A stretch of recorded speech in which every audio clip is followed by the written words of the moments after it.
ने अभी ऐलान किया कि पूरी हरियाणा के अंदर मजबूती के साथ हम लोग चुनाव लड़ेंगे। आम आदमी पार्टी ने ये निर्णय क्यों लिया? सभी पार्टियों का शासन आप लोगों ने देखा और पिछले 10 साल से हरियाणा में डबल इंजन की सरकार चल रही है। और ये मेरे शब्द नहीं है, प्रधानमंत्री जी के शब्द हैं। प्रधानमंत्री जी के एक इंजन तो बदल दिया सर उन्होंने। हाँ, वो बीच बीच में रिपेयरिंग करते रहते हैं। अब तीसरा इंजन आ गया है। हाँ। उनको कभी कभी इंजन खराब हो जाता है, चेंज करना पड़ता है। तो प्रधानमंत्री जी का यह कहना है कि डबल इंजन की सरकार चल रही है। 10 साल में इस डबल इंजन की सरकार ने हरियाणा को क्या दिया है, यह बहुत महत्वपूर्ण सवाल है। आज फिरौती का उद्योग बन गया है हरियाणा के अंदर। हरियाणा के सड़कों पे हमने लाठियां चलते हुए देखी। हरियाणा के किसानों को किस तरीके से आंदोलन में कुचला गया, यह हमने देखा। पंजाब हरियाणा के किसानों की मांगों को किस तरीके से रौंदा गया, यह हमने देखा। हरियाणा में बेरोजगारी एक बहुत बड़ी समस्या है। आप किसी भी गांव में चले जाइए, 2-4 शहीदों का परिवार मिल जाएगा, बड़ा सा गेट मिल जाएगा किसी शहीद के नाम पे। और आप अग्निवीर जैसी योजना लेके आ रहे हैं। पंजाब के, हरियाणा के नौजवान सेना में भर्ती होकर गर्व महसूस करते हैं कि हम भारत माता की रक्षा के लिए अपनी प्राणों की आहुति देने के लिए तैयार हैं। आपने भारत की सेना को ठेके पे कर दिया। भारत की सेना ठेके पे चलेगी। 4 साल की ठेके की नौकरी। मैं समझता हूं यह भारत की सेना का अपमान है और हरियाणा के जो नौजवान गर्व के साथ सेना में भर्ती होते हैं उनका भी अपमान है, और जिन्होंने अपनी शहादत दी है उनका भी अपमान है। अग्निवीर योजना इस देश के साथ धोखा है, वो वापस होना चाहिए। यह हमारा इस चुनाव में भी मुद्दा होगा। किसानों के फसल के दाम का मुद्दा, उसकी जब भी मांग करने जाता है किसान, उसको लाठियां मिलती है। बेरोजगारी का मुद्दा, आज हरियाणा को किस हालत में पहुंचा दिया गया है, यह किसी से छिपा नहीं है। और फिरौती उद्योग चल रहा है जगह जगह। आपने देखा इनेलो के नेता प्रदेश अध्यक्ष की हत्या हो गई। आज आम आदमी पार्टी से एक उम्मीद है लोगों को, क्योंकि हमने दिल्ली में 3 बार केजरीवाल जी ने मुख्यमंत्री के तौर पे काम करके दिखाया। पंजाब में पंजाब के मुख्यमंत्री भगवंत मान जी ने अपने 2 साल के सफर में काम करके दिखाया। 43,000 नौकरियां दी, 43,000 नौकरियां। और एक भी रुपए की रिश्वत का मामला कहीं नहीं सुनेंगे, कहीं भी पेपर लीक का मामला नहीं सुनेंगे। दिल्ली का मॉडल आज पूरी दुनिया में चर्चा का विषय बन रहा है।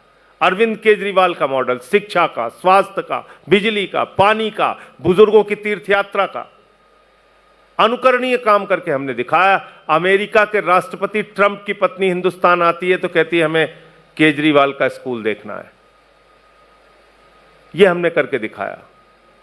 तो एक बहुत अच्छा नारा अपने बेटे, अपने लाल के लिए हरियाणा की जनता ने दिया है, बदलेंगे हरियाणा का हाल, अब लाएंगे केजरीवाल।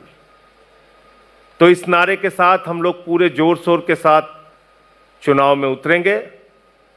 और जो हालत इस समय देश की कर रखी है बीजेपी ने, खट्टर साहब का इंजन बदल के सैनी साहब का इंजन लेके आए हैं, लेकिन जनता बहुत होशियार है, वो सब जानती है, वो इनको इस चुनाव में जवाब देगी।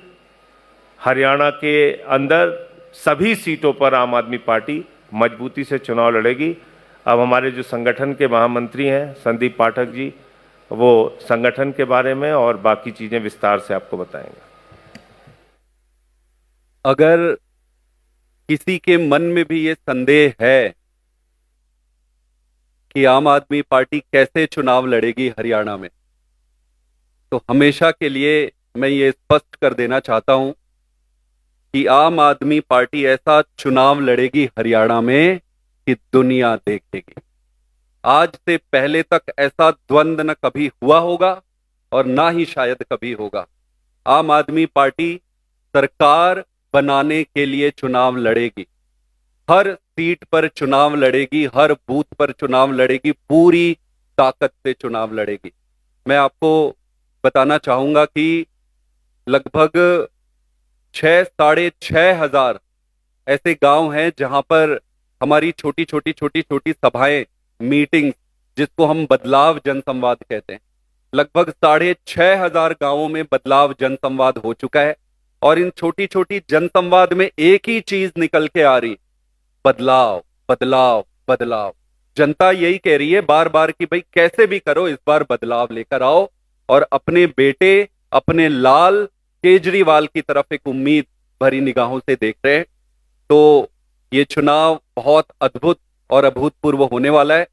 आने वाले 20 तारीख को, इसी 20 तारीख को एक टाउन हॉल होगा जिसमें कि हरियाणा के लिए जो केजरीवाल की गारंटी है उसका लॉन्च किया जाएगा। इसके साथ ही साथ आम आदमी पार्टी बहुत जल्दी अपने विधानसभा अध्यक्षों की नियुक्ति करेगी और चुनाव पूरी ताकत से लड़ेगी। आप सब ने देखा होगा कि कुरुक्षेत्र में कैसे हमारे सुशील गुप्ता जी चुनाव लड़े थे। इसमें लगभग 9 विधानसभाओं में, 3 विधानसभाओं में सीधे सीधे जीत दर्ज किए थे। मात्र 20,000 के आसपास के वोटों से ही चुनाव रह गया था। 4 विधानसभाओं में जीते थे। तो आप सब ने देखा होगा कि किस तरीके से कुरुक्षेत्र का चुनाव लड़ा गया था। उसी ताकत से, उसी एनर्जी के से हरियाणा के हर विधानसभा में, हर गांव में, हर बूथ पर चुनाव लड़ा जाएगा। आप सबका बहुत बहुत धन्यवाद।